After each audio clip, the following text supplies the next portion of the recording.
అమరావతి పునర్నిర్మాణ సభలో మోడీ గారు జగన్మోహన్ రెడ్డి గారిని ఒక్క మాట అనలేదు.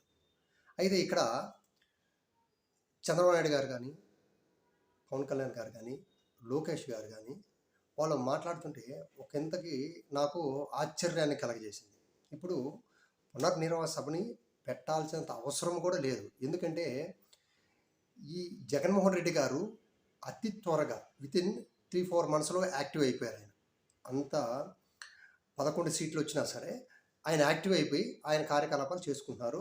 ప్రభుత్వం మీద వ్యతిరేకత ఉందని భావించి వీళ్ళు అరెస్టులు, వీళ్ళు ఇచ్చిన వాగ్దానాలు ఎటువంటి ఒక్కటి కూడా నెరవేర్చకుండా ఉండడంతో పాటు వీళ్ళకి అప్పులు కంటిన్యూగా తెచ్చేసి ఆ అప్పులు ఏం చేస్తున్నారా, ఎక్కడ పెడుతున్నారా, ఎవ్వరికి తెలియట్లేదు. వీటన్నిటినీ కప్పిపుచ్చడానికి ఈ యొక్క సభను పెట్టారు.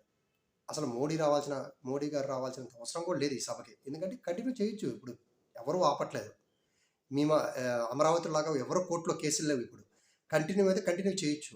ఈ నిర్మాణ సభను పెట్టి దానికి 1000 కోట్లు ఖర్చు పెట్టి దీన్ని ఈ విధంగా చేశారు. దాంట్లో మళ్ళీ మాట్లాడుతూ కూడా చూడండి, ఇక్కడ ఎంత బాగా చక్కగా ఇంద్రుడి రాజధాని అమరావతి, ఏపీ రాజధాని అమరావతి, ప్రతి యువకుడు కలల నిజమయ్య నగర Amaravati, IT, greenfield, okay, industry, ఇన్ని ఎలా ఉందంటే అమరావతిలో పనులు 3 ఇయర్స్లో కంప్లీట్ చేస్తాం. 2027కి పోలవరం పూర్తి.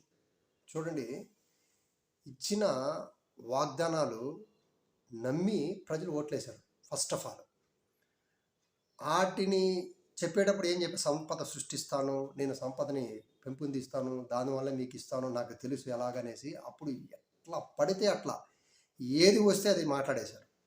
కానీ ఒక్కసారి అధికారంలోకి వచ్చిన తర్వాత మొత్తం ఉల్టా అయిపోయింది. అదేవిధంగా ప్రజెంట్ నేను సర్వ్ కావాలి, ఎలా కావాలా, ఈ విధంగా ఏదో ఒకటి చెప్పి ప్రజల్ని భ్రమలో పెట్టేసి ఒక అమరావతిని ఒక నగరాన్ని క్రియేట్ చేయాలంటే ఎన్ని రోజులు పడుతుంది? జనరల్గా మనమే ఆలోచిస్తాం. అసెంబ్లీ,